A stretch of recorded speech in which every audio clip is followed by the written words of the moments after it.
నమస్కారం డాక్టర్ శ్రీ అనంతకృష్ణ స్వామి గారు. నమస్కారం అండి. క్లాసెస్ గురించి చాలామంది అడుగుతున్నారండి. ఒక్కసారి క్లారిటీ ఇస్తే 2024లో క్లాసెస్ ఎప్పుడెప్పుడు ఎక్కడెక్కడ ఉండే అవకాశం ఉంటుంది? మనకి 25 ఆగస్టు మళ్ళీ స్పెషల్ క్లాస్ ఉంది. స్పెషల్ క్లాస్ చాలా రష్గా ఉంది. తొందరగా ఎన్రోల్ చేసుకునే ప్రయత్నం చేయండి. 1 సెప్టెంబర్ వచ్చి విశాఖపట్నంలో ఉంటుంది. 8 సెప్టెంబర్ వచ్చి తిరుపతిలో ఉంటుంది. అలాగే 15 సెప్టెంబర్ వచ్చి మళ్ళీ రాజమండ్రిలో ఉంటుంది.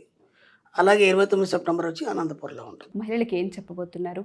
దాంతోపాటు చాలా సందర్భాల్లో ఇవి అవాయిడ్ చేయాలి అని మీరు చెప్తూ ఉంటారు కాబట్టి మరి ఈ ఎపిసోడ్లో ఏం చెప్పబోతున్నారు? ఈ ప్రపంచం మిమ్మల్ని ఏమన్నా మీరు పట్టించుకోవద్దు. అర్థమైందా? మీరు చెడ్డ వాళ్ళన్నా మంచి వాళ్ళన్నా ఏదన్నా అనుకోండి, మనకు సంబంధం లేదు. ఎందుకంటే మనం విశ్వంతోనే కనెక్ట్ అయ్యి సుప్త చేతనాత్మక మనసుతోని మనం అనుసంధానం అయ్యి ఎప్పుడైతే ఉంటామో సుప్త చేతనాత్మక మనసు నీ జీవితంలో మంచిని మాత్రమే తీసుకొస్తుంది. అంతవరకు మీరు ఓపిక పట్టండి. 100 రకాలు అనుకుంటారు మనకి. అర్థమైందా? అప్పుడు నా జీవితంలో కూడా నా ఎంప్లాయీస్తో నేను ఈ సబ్జెక్టు గురించి నేను ఎప్పుడైతే చర్చించానో నన్ను ఒక వింత మనిషిలాగా చూశారు. ఇలా చెప్తున్నాడు ఆయన, ఇలా మాట్లాడుతున్నాడు, ఇలా ఎందుకు ఉండదు, సరదాగా అందరితో కలిసి ఉండాలి, బాగుండాలి కదా అని అనుకుంటారు కదా ఎవరైనా. నువ్వు డిఫరెంట్గా ఉండాలి అన్నప్పుడు ఏమనుకుంటారు? ఇలాంటి ఆలోచనలు తనకు ఎందుకు వస్తున్నాయని చాలామంది నన్ను విమర్శించే వాళ్ళు ఉన్నారు. ఓకేనా? ఆ విమర్శలు వల్ల సద్విమర్శలుగా మార్చి అందరు నవాయిపు చూసే విధంగా నా జీవితాన్ని నేను మార్చుకున్నాను. అలాగే మీరు మార్చుకోవాలి. మార్చుకోవాలన్నప్పుడు ముందు ఏం చేయాలంటే గంభీరంగా ఉండడం నేర్చుకోండి. ఓకేనా? వీలైనంత గంభీరంగా ఉండాలి, హుందాగా ఉండాలి. ఓకేనా? ఎలా ఉండాలంటే ఇతరులు మీతో మాట్లాడాలని తహతహలాడాలి. ఓకే? మీతో కలిసి పని చేయాలని తహతహలాడాలి. ఓకేనా? మీ సలహాలు తీసుకోవాలని అందరు తహతహలాడాలి. ఆ స్థాయికి మీరు వెళ్ళిపోవాలన్నప్పుడు ముందు మీరు ఇవన్నీ పాటించినప్పుడు ఆ గంభీరత్వం అనేది వస్తుంది మీరు. అర్థమైంది?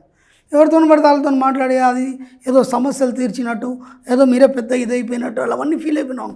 ఇప్పుడు ఆ సమస్యలన్నీ మీ సబ్కాన్షియస్ మైండ్ గ్రహిస్తుంది. నా దగ్గర ఒక ఆవిడ వచ్చింది, అపాయింట్మెంట్ తీసుకొని, పర్సనల్ అపాయింట్మెంట్ తీసుకొని వచ్చేసి, ఆ గురుగారు మీ వీడియోలు వింటున్నాను. ఓకే, బ్రహ్మాండంగా ఉన్నాయి వీడియోలు. ఓకే, నాకు పాజిటివ్ మైండ్ అలవాటు అయిపోయింది. ఇప్పుడు నేను మా గల్లీలో లీడర్ని నేను. ఓకేనా?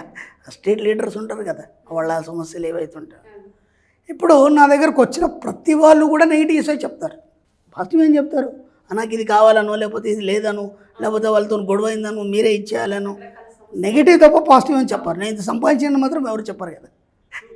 కాబట్టి ఆ నెగిటివ్స్ ఉండడం వల్ల మళ్ళీ నా సబ్కాన్షియస్ మైండ్ డిస్టర్బెన్స్ అయిపోయి మళ్ళీ నెగిటివ్ని మాత్రమే తీసుకోవడం జరుగుతుంది. ఇప్పుడు నేనేం చేయాలి అందా? మీ సబ్జెక్ట్ ఓకే, నేను 2 సంవత్సరాల నుంచి పాటిస్తున్నాను, బాగానే సంపాదించుకున్నాను, అంత బాగుంది. ఇప్పుడు సంపాదన పోయింది, నెగిటివ్స్ ఎక్కువ అయిపోయినాయి. అంటే ఉన్న బలంగా మీరు ఏదో స్ట్రీట్ లీడర్ చేశారు, మీరు బాగా అన్ని మాట్లాడతారని చేస్తారు, మా అందరికీ కొద్దిగా ఒక ఇదాన్ని ప్రదర్శించండి. ఇప్పుడు ఏమైపోయింది? నా సంపాదన పోయింది. ఎందుకు పోయింది నాకు తెలుసు. ఎందుకంటే ఇంతకుముందులాగా నేను డబ్బు సంపాదించడానికి టైం కేటాయించట్లేదు. ఓకేనా? అలాగని చెప్పేసి సమస్యలు ఎక్కువ అయిపోయినాయి. ఇప్పుడు నేనేం చేయాలి చెప్తాను. ఎగ్జాంపుల్ చెప్పాను. ఒక వజ్రం ఉంది. ఓకే, వజ్రం ఉంది. వజ్రం చుట్టూ పలకలు ఉన్నాయి. ఓకే, ఆ పలకల మీద ఎన్నో దృశ్యాలు పడతాయి. అవి పలకల మీద పైన ఉన్నాయా, వజ్రం లోపలికి వెళ్ళాయా? పైన ఉన్నాయి, వజ్రం లోపలికి వెళ్ళలేదు. నేను అదే చెప్పాను, అవన్నీ అక్కడనే వదిలిపెట్టేసి ఇంటికి రండి. ఎందుకంటే అది అక్కడ మట్టుకే, ఆ సమస్యలన్నీ అక్కడ మట్టుకే. మీ డోర్ దాకా వచ్చేసరికి ఒకసారి విదిలించేయండి వాటన్నిటిని. మీరు వజ్రం లాంటి వాళ్ళు కదా, ఈ సుప్త చేతనాత్మక మనసుని ఎవరైతే పట్టుకున్నారో వాళ్ళు వజ్రం లాంటి వాళ్ళు. ఈ వజ్రం ఏదైతుందో తన పలకల మీద దృశ్యాలని లోనికి స్వీకరించదు. ఒక మట్టి ముద్ద ఉంది, పైన వాటర్ పోసాం, అది లోనికి స్వీకరిస్తుంది. అవునా కదా? వజ్రం ఎలాంటి దృశ్యాలనైనా పైన చూపిస్తుంది తప్ప లోపల వజ్రం స్వచ్ఛంగానే ఉంటుంది. ఎప్పుడైతే మీరు దీన్ని పాటిస్తారో అప్పుడు మీకు ఏది అంటదు, మీరు ఎక్కడ కూడా ఫెయిల్ కారు, ఏ సమస్యలు కూడా మీతో ఉండవు అని చెప్పాను. ఒకసారి ఆమె ఆశ్చర్యంలో ఉంది, ఇదేదో బాగుందండి అని చెప్పేసి మళ్ళీ అలాగే కంటిన్యూ చేస్తూ పోయింది. తర్వాత మళ్ళీ తన లైఫ్ తనకి ఏదో రకంగా ముందుకెళ్ళిపోయింది.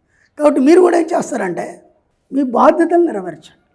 మీ ఇంట్లో మీ భర్త ఒక విషయం చెప్తాడు, మీ పిల్లలు స్కూల్లో సమస్యలు చెప్తారు, లేదా కాలేజీలో సమస్యలు చెప్తారు, బయటకు వెళ్ళి రాగానే అమ్మాయి చెప్తుంది, బస్సులో హెవీ రష్గా ఉంది అమ్మ, మమ్మీ నాకు అలా అయింది, ఇలా అయింది, ఆ స్ట్రెస్గా ఉంది ఇవన్నీ చెప్తుంది. ఓకే, వాళ్ళకి బాధ్యత మాత్రమే నిర్వహించండి.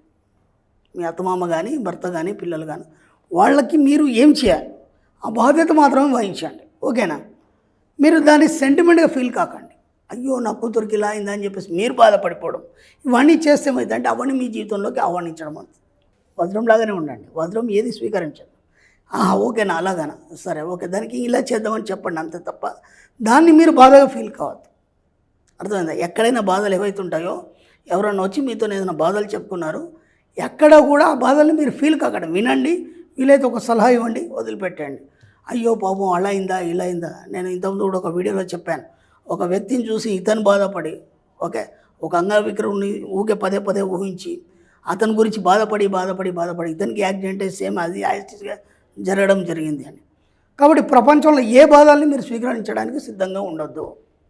అర్థమైందా? బాధ్యత వహించండి, సమాజం పట్ల బాధ్యత వహించండి. భార్యలాగా మీరు ఏం చేయాలో చేయండి, పిల్లలకి తల్లిలాగా ఏం చేయాలో చేయండి, అత్తమామలకి ఏం సేవలు చేయాలో చేయండి, అందరు చాలా చక్కగా చూసుకోండి. కానీ దాన్ని మీరు ఫీల్ అవ్వకండి.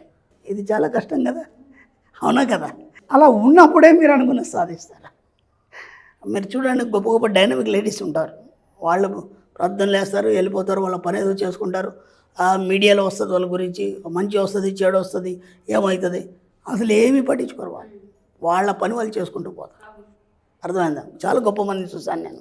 అసలు వాళ్ళు ఎలా ఉంటారంటే అసలు వీళ్ళు మనకు అందుతారా, మన ఆలోచనలకు అందుతారా అనే లెవెల్లో ఉంటారు. వాళ్ళకి ఇలాంటివి ఏమీ ఉండవు. కాబట్టి వాళ్ళు అనుకున్న స్థాయిని వాళ్ళు చేరగలిగారు. అర్థమవుతుందా? కాబట్టి బాధ్యత వహించండి, దాన్ని సెంటిమెంట్గా ఫీల్ అవ్వకండి. ఆ బాధల్ని మీరు మీ యొక్క మనసులోకి ఎక్కించుకోకండి. ఇంట్లో వాళ్ళే కావచ్చు, బయట వాళ్ళే కావచ్చు, సమాజంలో కావచ్చు, ఏదైనా కావచ్చు. వాటిని చూసి మీకు వీలైతే హెల్ప్ చేయండి, లేదంటే సైలెంట్ చెప్పండి, థ్యాంక్ యూ యూనివర్స్ అని చెప్పండి, నిశ్శబ్దం వహించండి. అంతే తప్ప వాటిని ఫీల్ కాకండి. ఫీల్ అయితే ఏమవుతుంది, మీరు బాధపడిపోయి మదన పడిపోయి ఏడవడం అనేది జరుగుతుంది. అందుకే నేను స్టార్టింగ్లోనే చెప్పాను, ఆడవాళ్ళు చాలా సున్నిత మనస్కులు, ప్రతి చిన్నదానికి ఫీల్ అయిపోతారు, ఏడుస్తారు అని చెప్పేసి. అవునా కదా? ఇక్కడ ఏమైపోయిందంటే మీ ఫ్రీక్వెన్సీ లెవెల్ అనేది చాలా లో లెవెల్లో ఉంది. కాబట్టి కొందరు ఉంటారు ఒక చిన్న మాట అంటే ఏడ్ చేస్తారు, ఓకేనా? కొందరు ఉంటారు రివర్స్లో మాట్లాడతారు, కొందరు ఉంటారు సమస్యను సాధిస్తారు. 3 రకాలు ఉన్నారు ఇక్కడ. అర్థమైందా? సమస్యను సాధించే వాళ్ళ హై ఫ్రీక్వెన్సీ, వాళ్ళ మైండ్ ఆ మానసిక చైతన్య స్థితి చాలా ఉన్నత స్థాయిలో ఉంది. అర్థమైందా? మాటిమాటికి ఏడుస్తారు కదా, లో లెవెల్లో ఉంటుంది. అర్థమైందా? నా దగ్గరకు ఒక అమ్మాయి వచ్చింది, ఇలాగే వచ్చిన తర్వాత ఆమె ఫ్యామిలీ బ్యాక్గ్రౌండ్ చెప్తూ నా పరిస్థితి ఇలా అయింది, నన్ను ఎవరు కూడా ఆదరించట్లేదు అని ఏడ్చింది. ఎప్పుడేమైంది, ఆమె చైతన్య స్థాయి, మానసిక చైతన్య స్థాయి చాలా లో ఫ్రీక్వెన్సీలో ఉంది. ఓకేనా? నేను గట్టిగా బెదిరించాను, అమ్మా ఎందుకు ఏడుస్తున్నావు, ఏమొచ్చిందని ఏడుస్తున్నావు, ఎవరి దగ్గర ఏడుస్తున్నావు నువ్వు అన్నాను. ఎమ్మట కళ్ళనీళ్ళు అయిపోయినాయి, ఎమ్మట కళ్ళనీళ్ళు. నేను అలా మాట్లాడతాను అనుకోలేదు, ఎందుకంటే ఇప్పుడు ఒక బాధ మీ దగ్గరికి చెప్పడానికి ఎవరైనా వచ్చారనుకోండి, మీరేం చేస్తారు, ఓహో అలాగా అలా అయిందా, మరి మీరేం చేస్తారు, అయ్యో పాపం అనగానే ఆ బాధ ఇంకా ఊపికొస్తుంది. ఊపికొచ్చేసి ఎప్పుడైతే మీరు జాలి చూపిస్తారో ఆ జాలిని వీళ్ళు కోరుకొని ఇంకా బాధని వాళ్ళు వ్యక్తపరుస్తారు. అర్థమైంది? ఇప్పుడు నేను అలా గట్టిగా అనేసరికి ఒక్కసారి ఆ మైండ్ ఫ్రెష్ అయిపోయి, ఇదేంట్రా నేను ఏదో అనుకొని వస్తే ఈయన ఇలా అన్నాడు, ఇప్పుడు నా బాధని ఎవడు వినాలి, నేను నా పరిస్థితి ఎలా ఇది కావాలి, ఆ యొక్క ఆలోచనలో అప్పుడు నేను చెప్పేది ఆమె వింటుంది. అర్థమైందా? విన్న తర్వాత ఒక 10 నిమిషాలు కౌన్సిలింగ్ ఇచ్చాను, ఇది అమ్మా అని చెప్పేసి. ఎందుకు బాధపడతామా, ఏమనుకుంటున్నావు, ఇలాంటి వాళ్ళు చాలామంది వస్తారు, ఈరోజు ఏ స్థాయిలో ఉన్నారో ఆ స్థాయిలో ఉన్నారు, కొన్ని ఎగ్జాంపుల్ చెప్పేసి ఇంకోసారి నా ముందుకు వస్తే ఏడవద్దు, ఇక్కడికి ఏడుపు అనేది ఇక్కడికి వదిలిపెట్టండి, ఇక మళ్ళీ జీవితంలో ఎప్పుడు ఏడవద్దు. మీరు నమ్మండి, తర్వాత 2-3 సార్లు వచ్చింది, ఆయన నవ్వుకుంటూ వచ్చింది, సమస్యలన్నీ సాల్వ్ అయిపోయినాయి, ఆమెనే ఒక స్థాయికి వెళ్ళిపోయింది, బ్రహ్మాండంగా సంపాదిస్తుంది. ఎలా సాధ్యమైంది? ముందు మిమ్మల్ని మీ మీద ఎవరు జాలి పడాలని కోరుకోకండి. కోరుకున్నారంటే మీరు ఇక పైకి ఎదగలేరు మీరు. కాబట్టి ఇవన్నీ మెల్లిగా అలవాటు చేసుకోండి. అలా ఒక్కొక్కటిగా మీరు ఎప్పుడైతే బయటకు వస్తారో ఆ సబ్జెక్ట్ని పట్టుకోవడం అనేది జరుగుతుంది. ఎప్పుడైతే సబ్జెక్ట్ని పట్టుకుంటారో మీకు కావాల్సినవన్నీ పొందడం జరుగుతుంది.